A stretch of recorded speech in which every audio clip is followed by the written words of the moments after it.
ॐ भूर्भुवस्सुः तत्सवितुर्वरेण्यं भर्गो देवस्य धीमहि धियो यो नः प्रचोदयात्। ॐ यस्य वातः प्राणापानो चक्षुरङ्गिरसो भवन् दिशो यश्चक्रे प्रज्ञानिस्तस्मै ज्येष्ठाय ब्रह्मणे नमः। ब्रह्मणे नमः। ब्रह्मणे नमः। वसुदेवसुतं देवं कंसचाणूरमर्दनं देवकी परमानन्दं कृष्णं वन्दे जगद्गुरुं। कृष्णं वन्दे जगद्गुरुं।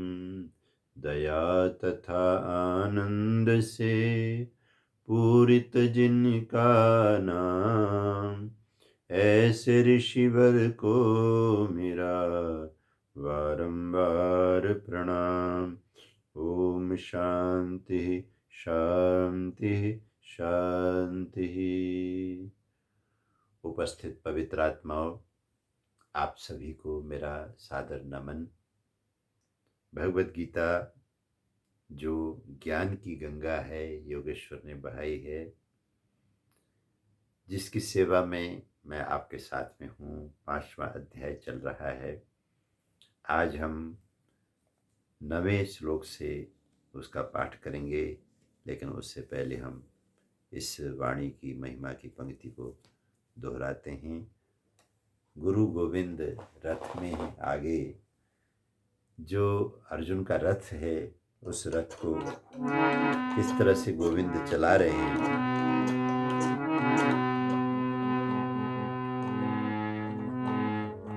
गुरु गोविंद रथ में आगे, सुन गीता को अर्जुन है जागे। गुरु गोविंद रथ में आगे, सुन गीता को अर्जुन है जागे। शुभ कर्मों में मन को लगाना, शुभ कर्मों में मन को लगाना। तप संयम की अग्नि जलाना, तप संयम की अग्नि जलाना। नाव तब ही तो उस पार लागे, सुन अर्जुन सुन गीता को अर्जुन है जागे। नाव तब ही तो उस पार लागे, सुन गीता को अर्जुन है जागे।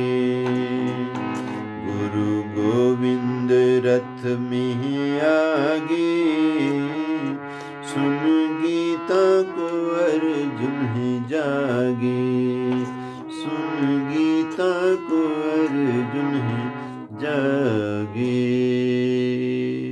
बोलिए नंदनंदन योगेश्वर श्री कृष्ण भगवान की जय। गीता को सुनना ही जागृति का सबसे अच्छा तरीका है। शरीर तो कोई भी आकर के पुकार लेगा, आपका नाम हिला देगा, जैसे आजकल सर्दियां चल रही हैं, आपका कंबल रजाई हटा देगा तो शरीर जग जाएगा। लेकिन आत्मा कब जगेगी? आत्मा का जागरण बहुत जरूरी है। तो आत्म जागरण होता है गीता से, ग्रंथों से, ऐसे दिव्य विभूतियों के सत्संग से। तो आइए आज के श्लोकों का हम पाठ करते हैं। भगवद गीता का आज 5वें अध्याय का 9वां श्लोक चल रहा है।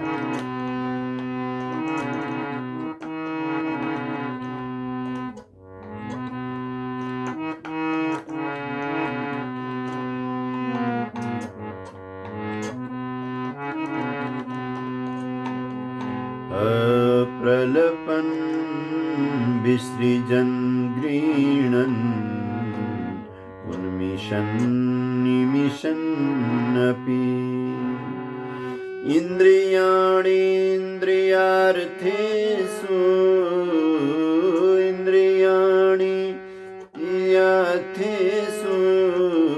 वर्तन्त इति धारयन् वर्तन्त इति धारयन् ब्रह्मण्याधाय कर्माणि संगं त्यक्त्वा करोति यः लिप्यते न स पापेन पद्मपत्रमिवाम्भसा पद्मपत्रमिवाम्भसा। जो कल मैं चर्चा कर रहा था कमल की, वो चर्चा देखिए आज उपस्थित हो गई। कमल का उदाहरण दिया, कमल पत्र का, कमल का पत्ता किस तरह से सरोवर में होता हुआ भी पानी में लिप्त नहीं होता है, वो उदाहरण बहुत प्यारा है। कायेन मनसा बुद्ध्या केवलैरिन्द्रियैरपि योगिनः कर्म कुर्वन्ति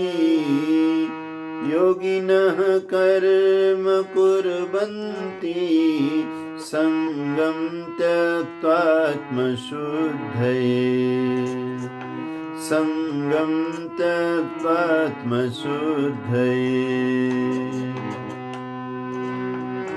युक्तः कर्म फलं त्यक्त्वा शान्तिमाप्नोति नैष्ठिकीम् अयुक्ता कामकारेण फले सक्तो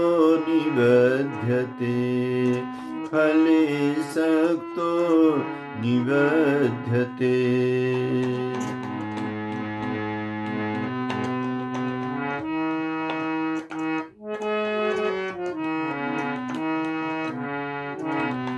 जय जय आनंदमय हरि बोल, जय जय आनंदमय प्रभु बोल, जय जय आनंदमय हरि बोल, जय जय आनंदमय प्रभु बोल। सारी सृष्टि का सृष्टा है वो, पाप पुण्य का दृष्टा है वो। कल की कथा में हमने सुना था कि कैसे सेठ ने मुनीम के पाप को देख लिया और कैसे बुरी तरह से उसको निकाला। तो सेठ जी ने तो बाद में देखा, परमात्मा तो उसी पल देखते हैं। हमारे पाप करने की योजना हमारे मन में जब बनती है तभी से देखना शुरू कर देते हैं। सारी सृष्टि का श्रेष्ठा है वो, पाप पुण्य का दृष्टा है वो।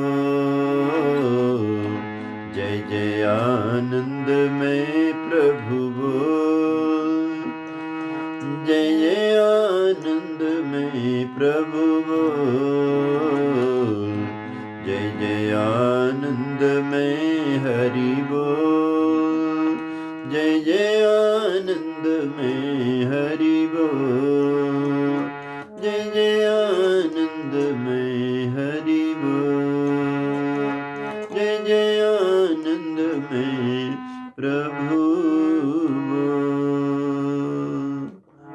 बोलिए सच्चिदानंद भगवान की जय।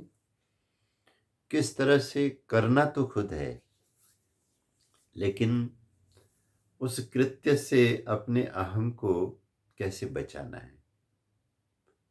हमारे मन की बहुत बड़ी दिक्कत ये है कि हम हर चीज़ में अपने को सर्वोपरि सिद्ध करने की चाह में रहते हैं।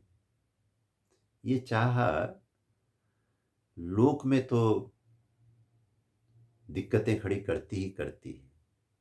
हम कार्य को सुंदर करने में ध्यान नहीं देते कि मैं ही कर सकता हूँ, मैं ही करने वाला हूँ, मैंने ही किया, इस मैं में ज़्यादा ध्यान देते कि मेरा नाम बोला जा रहा है, नहीं बोला जा रहा है, मैंने इतना किया था, उसने मुझे कोट किया, नहीं किया।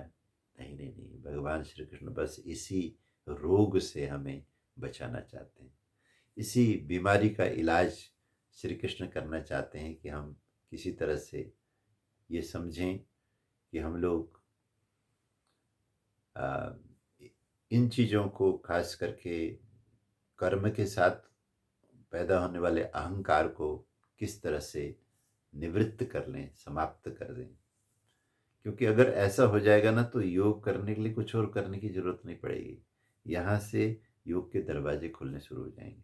तो छोटी-छोटी चीज़ों से भगवान सिखा रहे हैं। कल उन्होंने जैसे बताया था और आज कहा कि देखो ये जो क्रियाएँ हो रही हैं अपने आप, कल कहा था ना कि देखते हुए, सुनते हुए, छूते हुए, सूंघते हुए, खाते हुए, जाते हुए, सोते हुए, श्वास लेते हुए। यद्यपि ये सब हो रही हैं तुम्हारे अंदर हो रही हैं, लेकिन तुम्हारे अंदर जो मैं कर रहा हूँ, ये जो मैं का भाव है ये भी बन रहा है, इस भाव को हटाना शुरू करो। और आगे एक गिनती की है, प्रलपन बातचीत करते हुए, विसृजन शरीर से मलादि का त्याग करते हुए, गृणन किसी चीज को पकड़ते हुए, उन्मिशन आँख खोलते हुए, निमिषन आँख झपकते हुए, इन सब गतिविधियों को करते हुए भी अहम बन रहा होता है। उस अहम को हटा दो और दृष्टा बन जाओ कि करने वाले, देने वाला और है जो देता दिन रैन, दोहा मैंने आपके समक्ष रखा था कि ये छोटी छोटी क्रियाएं जो निरंतर तुम्हारे अंदर हो रही हैं, इन क्रियाओं के साथ अपने अहम को अ, अलग करना सीखो कि मैं बोल रहा हूँ लेकिन मैं नहीं, बस मैं बोलने का काम हो रहा है मुझसे। मैं त्याग रहा हूँ, मैं नहीं, त्याग मुझसे हो रहा है। गृणन मैं पकड़ रहा हूँ लेकिन नहीं, पकड़ने का काम मुझसे हो रहा है, मैं तो इसको देख रहा हूँ कि हाथों ने चीज को पकड़ लिया है। तो कहते हैं इंद्रियाणि इंद्रियार्थेषु वर्तन्त इति धारयन्, कुछ नहीं हो रहा है जो मैंने नहीं किया, उस प्रभु की व्यवस्था है कि मेरी इंद्रियां अपने अपने विषय में व्यवहार कर रही। जैसे स्कूल खुला, एक स्कूल के बगल में मैं रहता हूँ, स्कूल खुलता है, समय पर घंटी बजती है, प्रेयर होते हैं, बच्चे अपनी अपनी किताब लेकर अपना अपना सब्जेक्ट पढ़ने लग जाते हैं। मैं इसमें कुछ नहीं कर रहा, मैं तो अपनी छत में खड़े हुए देख रहा हूँ। ठीक इसी तरह से योगी को चाहिए कि वो इंद्रियों को इंद्रियों के विषय में काम करता हुआ देखे। आँख हैं, उनका विषय रूप है, आँखें खुलती हैं, अपने रूप को देखने लग जाती हैं। कान हैं, वो उनका विषय शब्द है, उनको वो सुनने लग जाते हैं। हाथ हैं, उनका विषय स्पर्श है, कोमल, सख्त, नरम और गर्म, ठंडा, इस सब को छू के उनको ज्ञान होता है। नाक हैं, उनका विषय गंध है, वो सूंघ लेता है। इस तरह से मुख खाने का काम करता है, पैर जाने के काम करते हैं। शरीर सोता है, शरीर जगता है, सांस लेने का काम हो रहा है, ये सब हो रहा है, उस प्रभु की व्यवस्था में हो रहा है। मैं इसमें से अपने अहंकार को निकालूं, बोलने का काम मुख करता है। इसी तरह से कितने काम बताए, पश्चन 1, शृण्वन 2, स्पृशन 3, जिघ्रन 4, अस्नन 5, गच्छन 6, स्वपन 7, श्वसन 8, प्रलपन 9, विसर्जन 10, गृणन 11, उन्मिशन 12 और निमिषन 13। 13 चेष्टाएं जो हर नर नारी के जीवन में सतत प्रतिदिन प्रतिपल घटित हो रही हैं, उनमें अ, अपने कर्तृत्व को हटाने की विधा भगवान ने इस 5वें अध्याय के योग में समझाई है, कर्म संन्यास योग में। और सोचना क्या है, इंद्रियाणि इंद्रियार्थेषु वर्तन्ते, मेरी ये इंद्रियां अपने अपने अर्थ में व्यवहार कर रही हैं। और फिर आगे क्या करना है, 10वें श्लोक में कहा, ब्रह्मण्याधाय कर्माणि संगम त्यक्त्वा करोति यः, लिप्यते न स पापेन पद्मपत्रमिवाम्भसा। ब्रह्म में, परमपिता परमात्मा में। अब आप देखिए कि भगवद गीता में उत्तम पुरुष के प्रयोग को लेकर के जिन लोगों को बहुत शिकायतें हैं उनको इन श्लोकों को देख करके जो कृष्ण की कथन शैली है उसको समझ लेना चाहिए। यहाँ देखिए प्रथम पुरुष में हुआ है, मुझ में आधाय नहीं बोला, उन्होंने कहा ब्रह्मण्याधाय। ब्रह्म में, हालांकि मुझ में भी बोल रहे हैं बहुत जगह, लेकिन आप देखिए बहुत जगह उन्होंने प्रथम पुरुष का भी प्रयोग किया है। प्रथम पुरुष संस्कृत अगर आपको आती हो तो उसमें आप देखते हैं ना, 3 पुरुष होते हैं, और भाषा में भी 3 पुरुष होते हैं। तो जिसको कहा कि he is going and I am going, ये जो ही इज गोइंग है उसको संस्कृत में बोलेंगे सह गच्छति, ये प्रथम पुरुष का प्रयोग है। और आई एम गोइंग की जगह संस्कृत में प्रयोग करेंगे अहम गच्छामि, ये उत्तम पुरुष का प्रयोग है। और गीता में ये चीजें एक हो जाती, क्योंकि यहां कृष्ण की जो स्थिति है उस स्थिति से ध्वनि आ रही। कहीं कहीं बहुत कम जगह व्यक्ति बोलता है, ज्यादातर जगहों में विराट बोल रहा है गीता के अंदर। व्यक्ति बोलता है तो देवकी नंदन है, वसुदेव नंदन है। और जब विराट बोलता है तो फिर वहां कोई व्यक्ति नहीं है, वो ब्रह्म बोलता है। निमित्त उनका शरीर निमित्त बन जाता है। तो यहाँ आकर के कह रहे हैं ब्रह्मण्याधाय कर्माणि संगम त्यक्त्वा करोति यः। ए मेरे प्यारे अर्जुन, जो आदमी अपने सभी कार्यों को परमपिता परमात्मा में, परब्रह्म परमेश्वर में आधाय स्थापित करके, जैसे आपने कहीं जाना हो तो क्या करते हो, अपने शरीर को उस यान में स्थापित कर देते हो। आप कार में चढ़ गए, कुछ भी आपका बाहर नहीं बचा है। ऐसा नहीं होता कि टांगे चढ़ गई तो हाथ बाहर रह गए, नहीं, फिर तो आप अंदर ही चले गए, दरवाजा बंद, सब छूट गया, घर बार सब छूटना है। कार के डिब्बे के अंदर आप कस के बंद, लॉक भी लगा देना। तो एक बात क्या हो जाएगी कि आपके पूरी तरह से कार के अंदर जाने से गाड़ी जब चलेगी तो आपकी यात्रा हो जाएगी, आपको नहीं चलना पड़ेगा। कितने बड़े, एक छोटी सी यात्रा को आप ठीक से समझें तो जीवन को समझना बहुत सरल हो जाएगा, भक्ति करना बहुत आसान हो जाएगा, योग का मर्म हमें समझ में आ जाएगा। इसी तरह से जैसे शरीर को पूरी तरह से गाड़ी में कर देने से गाड़ी की यात्रा हमारी यात्रा हो जाती है, ठीक इसी तरह से जिस दिन हम ऐसा योग सीख लेंगे, ब्रह्मण्याधाय कर्माणि, अपने सभी कर्मों को हम, अभी तो अपने में आधाय, मैं करता, मैंने ये किया, मैं वो करूँगा, मैंने ये किया, मुझे ये करना है, मैं में सारी चीज़ों को रख करके हम यात्रा कर रहे हैं। इसलिए सब कुछ दुखमय है, सब कुछ पीड़ादायी है। अपनी गलतियाँ अपने कोई खाने को आती हैं, अपने साथ जो धोखे हुए हैं उनकी यादें सताती हैं, जो पाना था वो नहीं मिला उसका खेद हमको खाता रहता है, क्या क्या सोचा था उसकी बजाय कुछ और हो गया, इसकी वजह से आदमी डिप्रेशन में चला जाता है। आज जितनी भी मनुष्य की विकृति इस धरा पर बनी हुई है, सबका ट्रीटमेंट भगवद गीता के अंदर है। आप इस भगवद गीता के इस एक अकेले श्लोक को लेकर के भी अगर थोड़ा सीखें तो आपकी सारी समस्याओं का समाधान होना शुरू हो जाता है। तो कह रहे हैं ब्रह्मण्याधाय कर्माणि संगम त्यक्त्वा करोति यः, जो आदमी अपने सभी कामों को भगवान में स्थापित करके करता है, ब्रह्म में स्थापित करता है, और कैसे करता है? संगम त्यक्त्वा।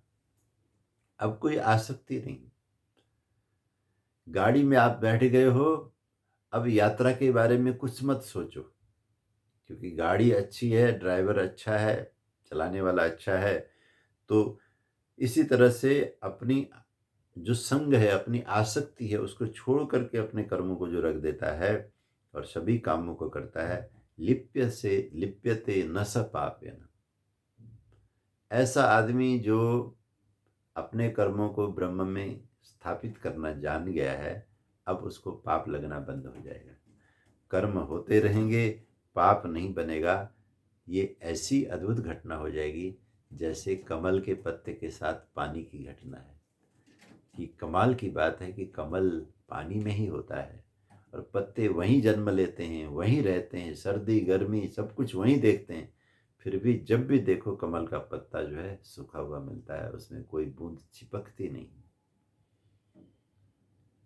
पानी में है लेकिन पानी का लेप उसमें नहीं है। इसी तरह से व्यक्ति कर्म के मझधार में है। कर्म कुछ भी हो सकता है।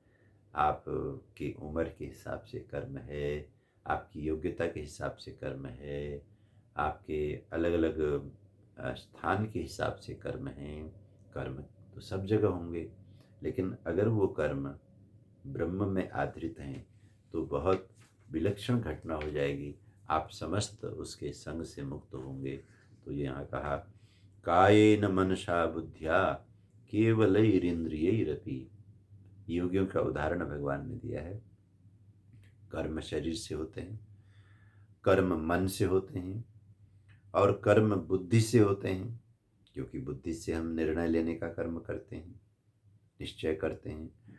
और केवलैरिन्द्रियैरपि, केवल इंद्रियों से भी कर्म होते हैं। योगिना कर्म कुर्वन्ति, शरीर से, मन से, बुद्धि से और इंद्रियों से जो कर्म होते हैं उनको योगी लोग कैसे करते हैं? संगम त्यक्त्वा, आसक्ति छोड़ करके। किसके लिए कर्म करते हैं? आत्मशुद्धये। ब्रह्मवादी आचार्य शंकर जैसे योगियों ने भी, सिद्ध पुरुषों ने भी कर्म को बहुत जरूरी इसलिए माना। वो कहते हैं चित्त शुद्ध्यर्थम कर्म। प्रस्थान त्रयी में तो आदि शंकराचार्य जी ने उन 3 ग्रंथों में भगवद गीता को भी रखा है और बहुत मार्मिक व्याख्या उन्होंने की है। और मैं ये समझता हूँ कि ऐसे बहुत पहुँचे हुए जो महापुरुष हैं, उनकी व्याख्या को केवल तर्क वितर्क से नहीं पढ़ना चाहिए, श्रद्धा से पढ़ना चाहिए। उनकी जीवन को देखते हुए पढ़ना चाहिए कि उनके अंदर कितना वैराग्य था, कितना उस पर ब्रह्म में समाहित होने के लिए बचपन से ही उस गरीब घर में, नंबूदरीपाद ब्राह्मण परिवार में, केरला का उनका जन्म है। आज जो केरल हमारी संस्कृति के लिए रो रहा है, हम बचा नहीं पाए। आदि शंकराचार्य जी की उस जन्मस्थली की रक्षा हम कर नहीं पाए। हिंदू समाज को जगना पड़ेगा, रक्षा करनी पड़ेगी। कल ही परसों मैं देख रहा था, कुछ संत लोग टीवी में बहुत अच्छी बात बोल रहे थे कि हमारे मंदिर, हमारे स्थान और हमारा चढ़ावा और उसके ऊपर विधर्मी लोगों का कब्जा क्यों है आखिर? और साउथ के मंदिरों का चढ़ावा ईसाई ले जाएं, मुसलमान ले जाएं, उनसे मदरसे चलें, उनसे मस्जिद बने। ये कौन सा न्याय है? हम कहाँ सोए पड़े थे? तो आचार्य शंकर को नमन करने का मन करता है केरला का नाम सुन करके। तो उन्होंने इस, हालांकि वो बिल्कुल ज्ञान परक बात करते हैं, बिल्कुल ब्रह्म परक बात करते हैं, लेकिन उन्होंने भी कर्म की स्वीकृति की है इस श्लोक के माध्यम से। क्योंकि योगिनः कर्म कुर्वन्ति संगम त्यक्त्वा आत्मशुद्ध है। जन्म जन्मांतर से जो अशुद्धि का मुलम्मा चढ़ा हुआ है, आवरण चढ़ा हुआ है इस चेतना के ऊपर, इसको उतारने के लिए तो आपको कर्म करने पड़ेंगे, और वो कर्म संग का त्याग करके करने पड़ेंगे। इस कमल पत्र को सामने रख करके करने पड़ेंगे। युक्तः कर्म फलम त्यक्त्वा शांतिम आपनोति नैष्ठिकीम। योग में लगा हुआ व्यक्ति कर्म का नहीं, कर्म फल का त्याग करके कर्म फलम त्यक्त्वा शांतिम आपनोति नैष्ठिकम, हमेशा बने रहने वाली एक आंतरिक शांति को प्राप्त कर लेता है। इसलिए जो बड़े बड़े ज्ञानी लोग प्रसन्न चित्त दिखते हैं, सेटिस्फाइड दिखते हैं। हालांकि अमीरों की तरह रहने के लिए उनके पास महल नहीं है, हालांकि उन साधन संपन्नों की तरह उनकी थाली में तरह तरह के व्यंजन नहीं है, तरह तरह के आभूषण राजे महाराजों की तरह उनके तन में नहीं है। बिल्कुल साधारण जीवन जीते हैं, कहीं जो मिला खा लिया, जहाँ जगह मिली बैठ गए, लेकिन अंदर से पूरी तरह से अद्भुत शांति उनके जो चेहरे पे रहती है, उनके जीवन में दिखाई देती है। तो वही उसी का वर्णन भगवान ने इस श्लोक में किया कि योग में लगा हुआ व्यक्ति कर्म करता है लेकिन फल का त्याग करता है, तो इसलिए क्या होता है, नैष्ठिकीम शांतिम, हमेशा बनी रहने वाली शांति को प्राप्त करता है। लेकिन जो आदमी योग में नहीं लगा हुआ है, वो काम कारेण, अपनी इच्छाओं के फेर में पड़ करके फले शक्तो निबध्यते, कर्म के फलों में आसक्त होने की वजह से नए नए बंधनों में पड़कर बहुत कष्ट पाता है, क्योंकि बंधन में कष्ट ही कष्ट है। जापान में एक संत हुए हैं, उनकी कथा बड़ी प्रसिद्ध है। दार्शनिक लोगों में, योगी लोगों में उनकी बड़ी चर्चा है। कहते हैं युवक हैं, बहुत खूबसूरत हैं, बड़ी तेजस्विता है, क्योंकि ये सत्य है कि इस दुनिया में सुंदरता का सबसे उत्तम अगर कोई साधन है तो वह है ब्रह्मचर्य, सेलिवेसी। जिसका जितना अच्छा ब्रह्मचर्य है वो उतना ही ब्यूटीफुल है। काले गुरु के कोई प्रश्न ही नहीं, छोटे बड़े का कोई प्रश्न ही नहीं, ढंग बेढंगे का कोई प्रश्न ही नहीं। प्रश्न सारा चरित्र का है, ब्रह्मचर्य का है। मनुष्य जो आहार ग्रहण करता है, अगर उस आहार के अंतिम सार को सुरक्षित कर ले अपने शरीर में, तो वो सबसे ज्यादा सुंदर है। बच्चे क्यों सुंदर होते हैं? क्योंकि अभी उनकी वासना के यंत्र स्टार्ट नहीं हुए, इसलिए शरीर का जो ओज और तेज है उनके शरीर में रम रहा है, चमक रहा है। और जैसे ये वासना के खतरनाक यंत्र सक्रिय हो जाते हैं तो सारा शरीर जो है तहस नहस होता है, क्योंकि ओज और तेज उनके भोग विलास में खपने लगता है। तो योगी लोग भोग विलास से अपने शरीर को बचाते हैं, अलग से जीवन जीते हैं। तो जापान के वो संत भी अद्भुत ब्रह्मचारी, अद्भुत तेजस्वी महर्षि दयानंद जी जैसे मथुरा में गुरुदेव से व्याकरण पढ़ते समय कहते हैं भजन भी बहुत अच्छे अच्छे बने हैं, कि वो नीची नयन वाला योगी जब बाजार से गुजरता था तो उनकी मंगलमयी तेजस्वी काया को देख करके लोग श्रद्धा से अभिभूत होते थे। तो कहते हैं जापान के उस संत को दुनिया जानती थी, क्योंकि जो भी एक बार मिलता था वो सुंदर सलोना स्वरूप उस युवक का स्वरूप भूलता नहीं था। वो तो अपने शहर से दूर एक बगीचे में साधना में रत थे, लेकिन क्योंकि धीरे धीरे संसार में अशांति बहुत है, अभी कहा ना, शांतिम आपनोति नैष्ठिकीम, योगी को तो सदा रहने वाली शांति मिलती है। लेकिन दूसरा क्या है, आम सांसारिक व्यक्ति कैसा है, फले शक्तो निबध्यते, फल की आसक्ति की तरफ वजह से बंधन में है, और जहाँ बंधन है वहाँ कष्ट है। तो कष्ट में पड़ा हुआ व्यक्ति इस शास्त्र को, भगवद गीता को पढ़ के साधना तो नहीं कर पाता, लेकिन वो जब सुनता है कि वहाँ फलानी जगह योगी बैठे हैं, तपस्वी हैं, उनका आशीर्वाद बहुत लगता है, उनके दर्शन से बहुत शांति मिलती है, लोग दर्शन को जाते थे। तो इस तरह से सैकड़ों लोगों का आना जाना, और फिर वहाँ नियम बना दिए गए कि नहीं इस दिन ही महाराज जी मिलेंगे, तो लोग आते थे, जाते थे, दर्शन करते थे, और बिल्कुल निष्काम भाव से।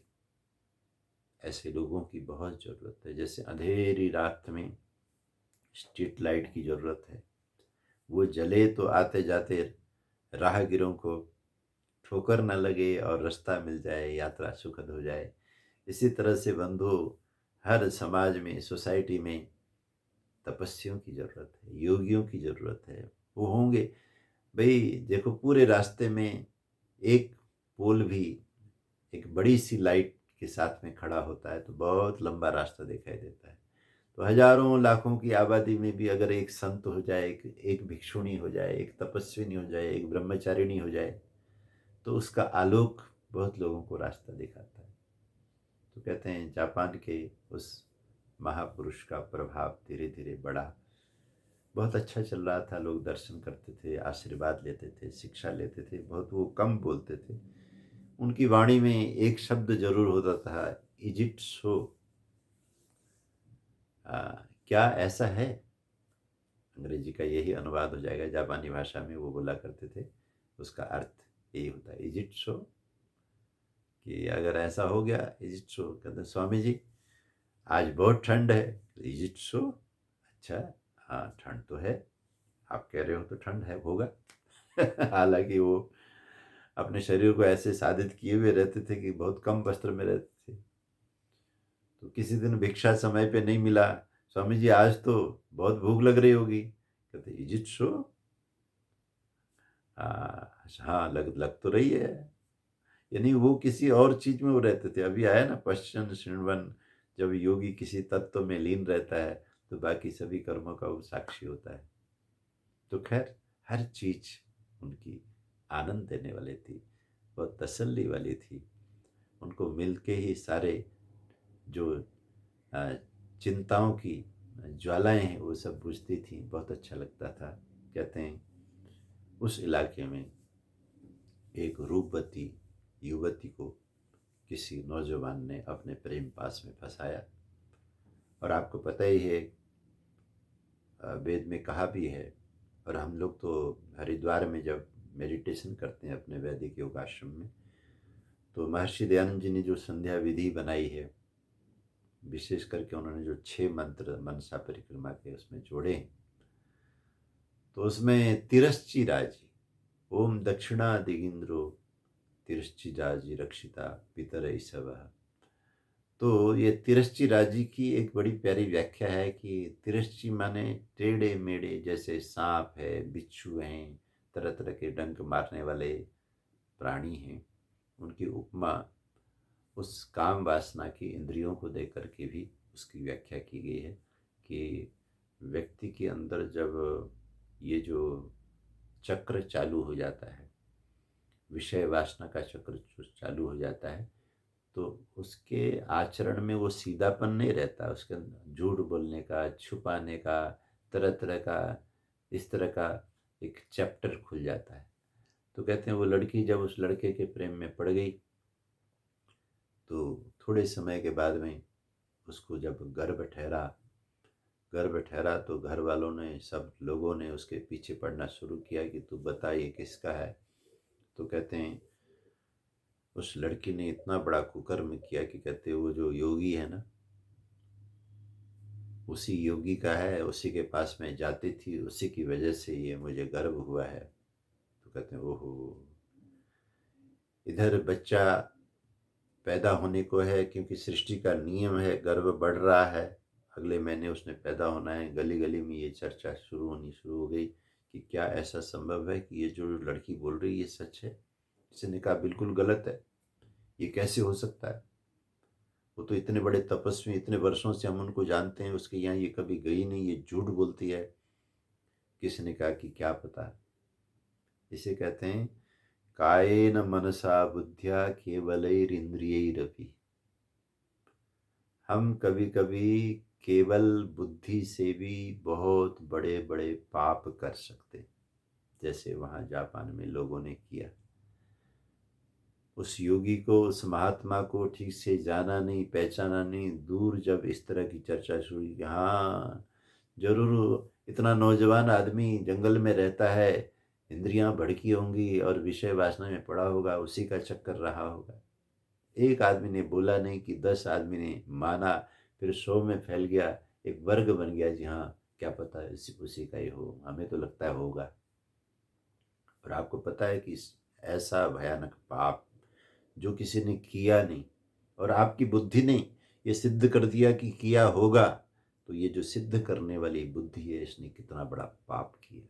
भगवान की सृष्टि में जो एक शुद्धतम निर्मल पुरुष है, उसको दागी सिद्ध करने का काम आपकी इस बुद्धि ने बहुत बड़ा कुकर्म किया, इसका फल बनता है। फिर आदमी जब परम फल पाता है तो सोचता पता नहीं मेरे कौन से कर्म का फल है, मैंने ऐसा कुछ किया तो था नहीं। गीता में आज के श्लोक में 11वें श्लोक में ये समझाया गया है कि कर्म 4 तरह से होते हैं और बहुत सूक्ष्म कर्म बुद्धि से होता है, और उससे थोड़ा स्थूल है मन, और उससे थोड़े स्थूल हैं इंद्रियां, और सबसे बड़ा स्थूल है काया। तो 4 तरह के कर्मों की आज चर्चा आई।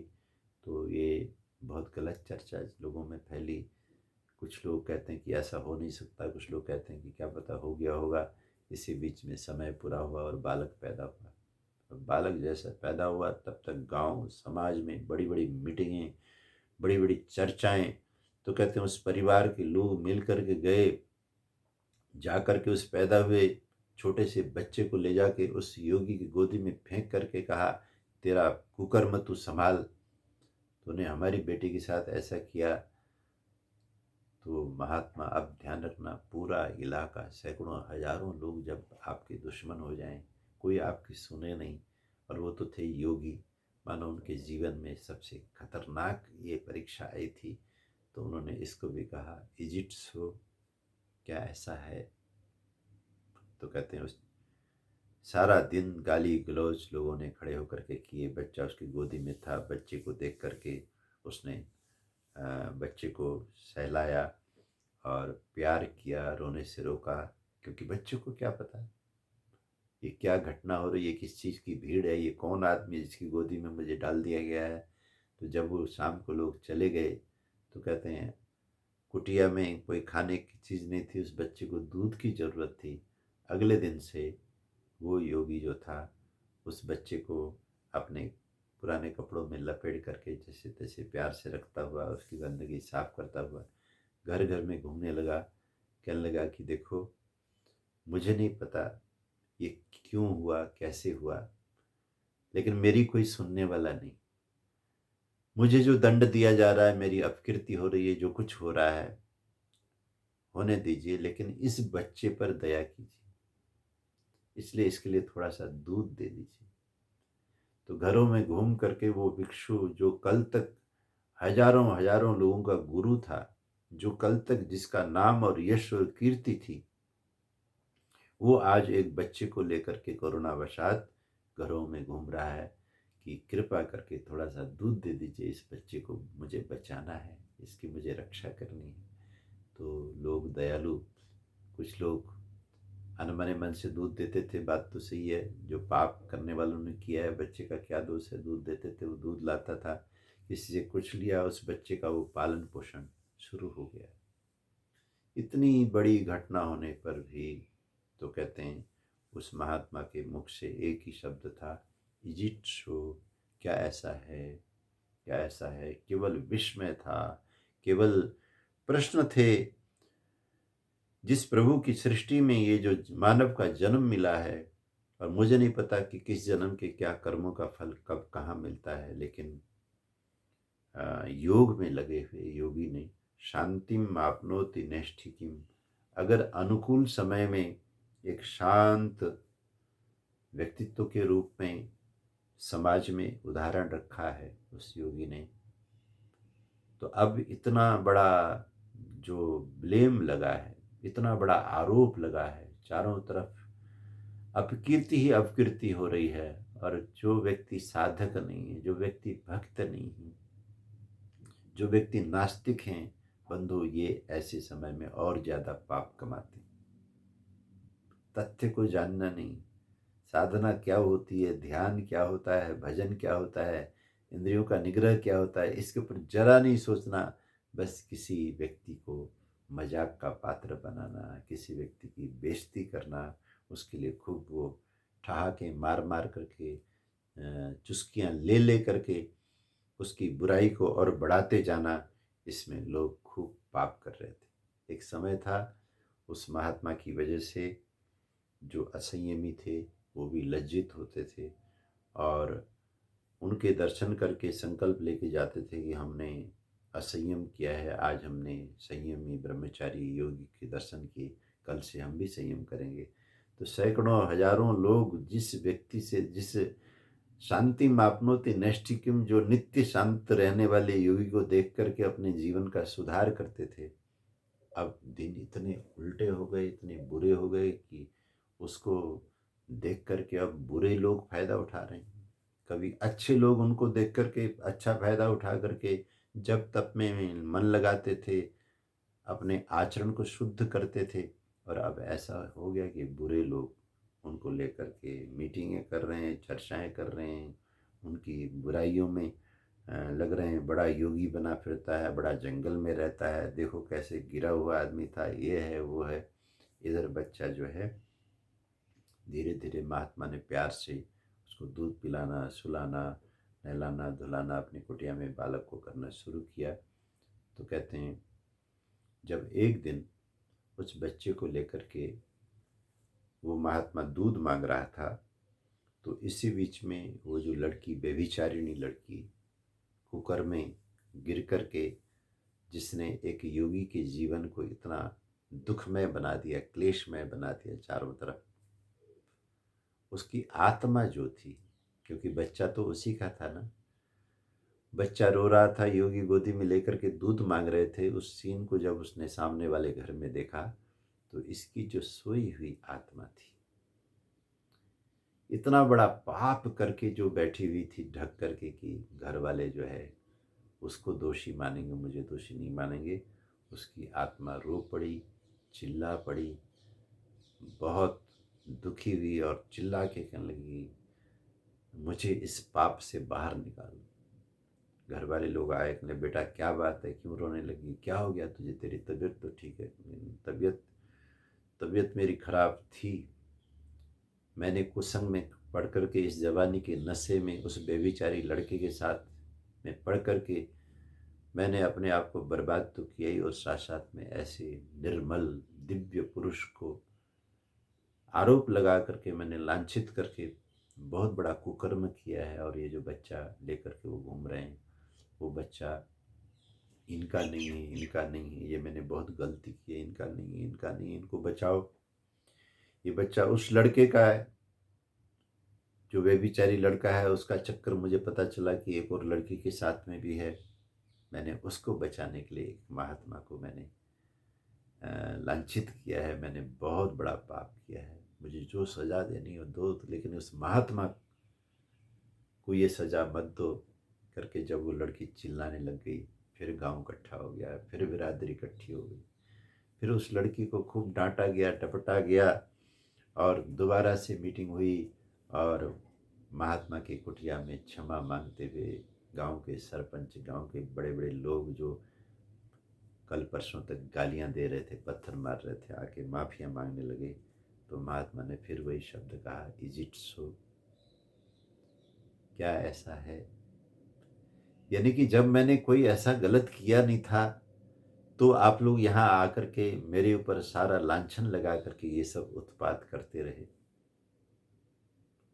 अब भी मैंने कुछ किया नहीं, मैंने तो जो मुसीबत आई है उसमें किसी तरह से इस बालक को सुरक्षित करने के लिए घर घर में मैंने दूध मांगा है।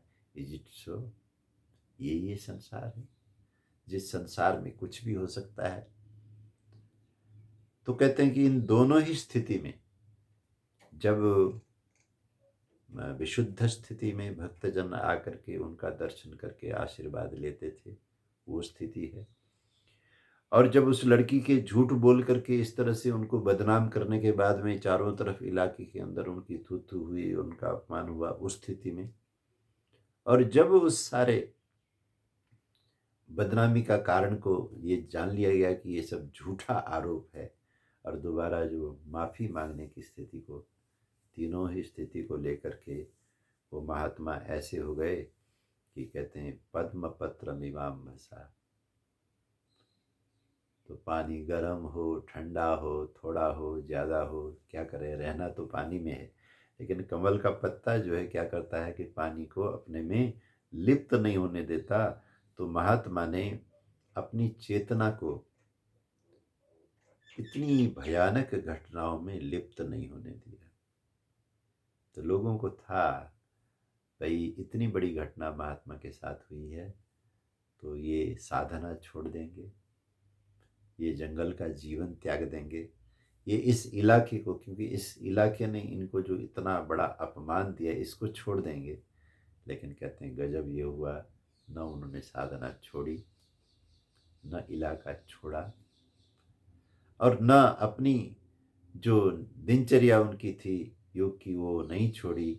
और फिर एक समय आया, ये जो दुनिया है, इस दुनिया के अंदर बड़ी बड़ी घटनाएं होती, और फिर समय आगे बढ़ता है, फिर वो धीरे धीरे धीरे धीरे धीरे घटना जो है वो शांत हो जाती है और नॉर्मल स्थिति में परिस्थितियां आती हैं।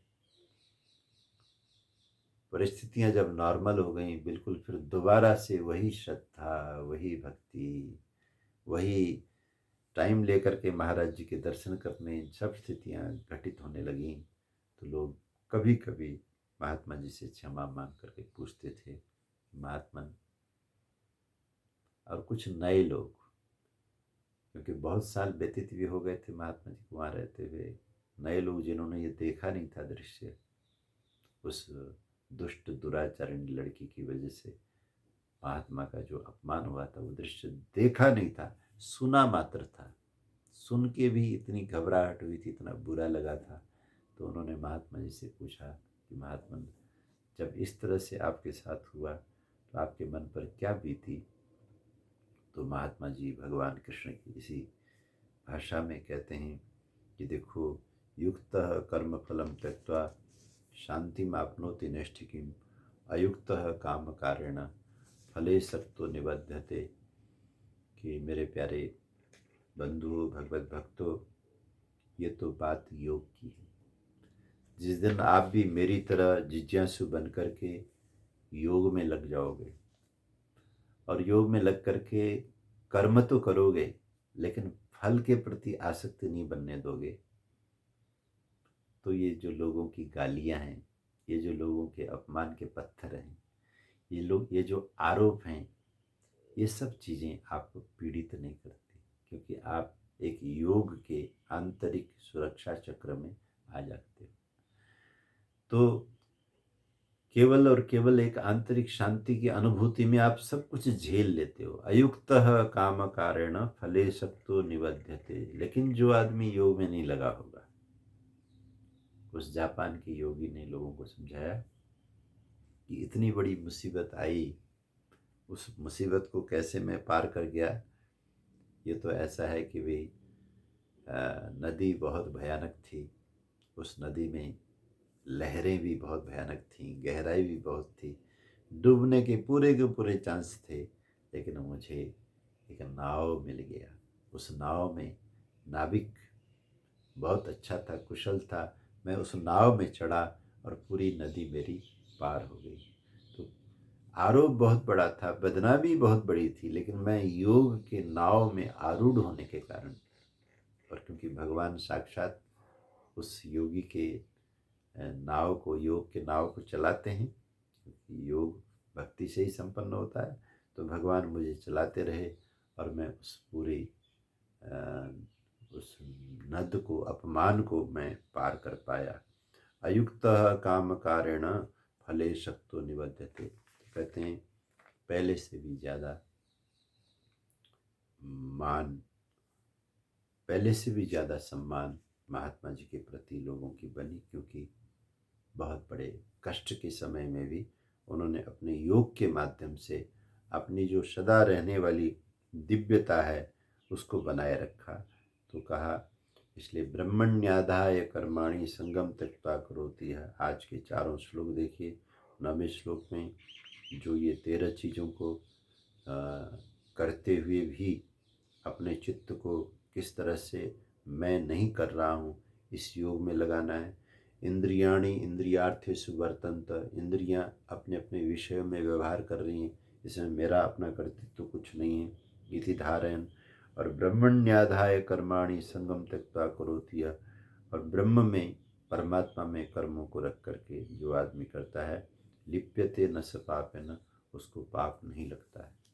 वास्तव में परमपिता परमात्मा की सृष्टि में पापों से बचने का अगर तरीका सबसे सरल और सुलभ जो तरीका है वो तरीका आज के श्लोक के अंदर आया है कि हम कर्म भी करें और बंधन से भी बचें। ये योगेश्वर श्री कृष्ण चाहते हैं। इसलिए मैं निवेदन किया करता हूँ कि इस पृथ्वी में मनुष्य समाज को जल्दी से जल्दी अगर हम सुखी करना चाहते हैं और वो सुख ज़्यादा से ज़्यादा लोगों तक पहुंचाना चाहते हैं, तो उसका फार्मूला भगवत गीता में। इस फार्मूले से, इस तरीके से सभी लोग अपना अपना काम करने लग जाएं। राजनेता काम करें, इस देश के शिक्षक लोग काम करें, शिक्षा विभाग काम करे, इस देश के व्यापारी लोग वो काम करें, और इस देश के अंदर जो हमारे श्रमिक भाई बंधु हैं वो काम करें। तो जब सभी लोग अपने अपने कर्मों को योगमय बना देंगे तो समाज बहुत ही शुद्ध हो जाएगा, क्योंकि अहम नहीं रहेगा। और जब अहम होता है तो फिर तू की जरूरत होती है। अहम को खड़ा करने के लिए तू का सहारा चाहिए। वो तेरे मेरे का ये जो चक्कर है, जिसकी वजह से फिर राग द्वेष की उत्पत्ति होती है। अहम से राग हो जाता है और तू से, त्वम से द्वेष हो जाता है। मैं हूँ, मैं अगर गलत भी करूँ तो मैं गलत नहीं होता हूँ, और तू तू है, तू सही भी करे तो सही नहीं हो सकता। बस यही घटियापन मानव का ये इस समय बढ़ता हुआ चला जा रहा है। क्यों बढ़ रहा है? क्योंकि साधना नहीं है, योग नहीं है। भगवती श्रुति, चारों वेदों को आप देखिए, चारों वेद जहाँ से पहले मंत्र से ये वाणी आनी शुरू होती है ऋषियों के हृदय में, सृष्टि के आदि काल में। अग्निमीड़े पुरोहितम यजिष्य देवम मृत्युजम होतारम रत्नधातम। उस वाणी से लेकर के फिर उस वाणी का जब आप वाचन करते हुए, श्रवण करते हुए लास्ट में चले जाते हैं, बिल्कुल अथर्ववेद का आखिरी मंत्र तक आप जाकर के आप देखिए, उसमें जो जीवन को मंगलमय बनाने की विद्या दी गई है, परिवार को सुंदरतम बनाने की विद्या दी गई है, समाज और राष्ट्र को, विश्व को खुशहाल करने की विद्या दी गई है, उस विद्या का कोई सब्स्टिट्यूट नहीं है कि आप उसको न करें और कुछ और करके इस जीवन को बढ़िया बनाएं, कुछ और करके जीवन को खुशहाल बनाएं, जगत को खुशहाल बनाएं। ऐसा कोई तरीका नहीं है। और जो सत्य स्वरूप भगवान है, बोलिए सच्चिदानंद भगवान की जय। जो सत्य स्वरूप भगवान हैं, जिसको यहाँ पे आज के श्लोक में ब्रह्म कहा, ब्रह्मण्याधाय कर्माणि कार्यम कर्म करोति है, तो कहते हैं ये जो ब्रह्म कहा गया है, जो सबसे बड़ा है, विराट है, जो कुछ भी है उससे छोटा है। जितने भी चांद तारे नक्षत्र हैं, यहाँ होने वाली सभी घटनाएं, ये सब कहाँ हो रही हैं? ये सब वेद माता कहती है हिरण्यगर्भ समवर्तताग्रे, उसके सुंदरतम गर्भ में घटित हो रही, उसके अंडर में घटित हो रही। जैसे एक बालक गर्भ में होता हुआ, चाहे उसके पाँव हैं तो माँ के गर्भ में है, चाहे उसके हाथ हैं तो गर्भ में है, चाहे उसकी आँख हैं, कान हैं, नाक हैं, नस नाड़ियाँ, जो कुछ भी है सब कुछ माँ के अंदर है। ठीक इसी तरह से इस समस्त अस्तित्व में जो कुछ भी है वो परमात्मा के अंदर है। और यजुर्वेद के 31वें अध्याय में भी समझाया गया है कि दशांगुलम, जैसे किसी चीज़ को हम हाथ के भीतर ले लेते हैं तो सभी अंगुल के भीतर आ जाते हैं, तो कहते हैं इसी तरह ब्रह्म के भीतर सब कुछ है। इस सत्य को न जानने की वजह से ही लोग दूसरे दूसरे तरीके अपनाते हैं, और उस तरीके को अपनाने में उनके भीतर का अज्ञान ही कारण होता है। भगवान कृष्ण ने अर्जुन को ये समझाया कि मेरे प्यारे अर्जुन, तुम्हारा मुकाबला ऐसे भटके हुए लोगों से, पढ़े लिखे अनपढ़ लोगों से, बड़े बड़े कुलों में रहने वाले कुलहीन लोगों से, बड़े बड़े समझदार माने जाने वाले नासमझ लोगों से है। इसलिए मैं तुमको पूर्ण योगी बनाना चाहता हूँ। तुम्हारा सांख्य भी पूर्ण हो, तुम्हारा कर्म भी पूर्ण हो, तो और सांख्य योग पृथक वाला इस द्वंद्व में न पड़ करके तुम उस लक्ष्य की तरफ चलो जो योग के माध्यम से प्राप्त होने वाला लक्ष्य है। युक्तः कर्म फलम त्यक्त्वा शांति माप्नोति नैष्ठिकीम्। जब योग की ऊंचाई में तुम आरोहण करोगे, योग में तुम प्रतिष्ठित हो जाओगे, एक आंतरिक सदा रहने वाली शांति में तुम चले जाओगे, तो तुम फिर बाहर की इन आंधी तूफानों से, बाहर के इन उतार चढ़ावों से विचलित नहीं होगे। जैसे आज हमने सुना कि जापान का वो योगी जो इजिप्सो कह करके, क्या ऐसा है, ऐसा कह करके हर चीज़ को नकार करके अपनी चेतना में वो रहता था। इसी तरह से व्यक्ति रहने लगता है और फिर इसके सभी काम, चाहे वो काय से हो, मन से हो, शरीर से हो, मन से हो, बुद्धि से हो, इंद्रियों से। आज के प्रवचन में हमने देखा किस तरह से भगवान ने 4 तरह से होने वाले कर्मों की बात अर्जुन को समझाई है। केवल इंद्रियों से कर्म होते हैं, केवल मन से कर्म होते हैं, और केवल कर्म होते हैं शरीर से, और केवल बुद्धि से भी कर्म होते हैं। हमें कभी भी असावधान नहीं होना चाहिए। हमें देखना चाहिए कि इन चारों में से किसी के द्वारा भी कोई कर्म होगा तो उसका फल जरूर है।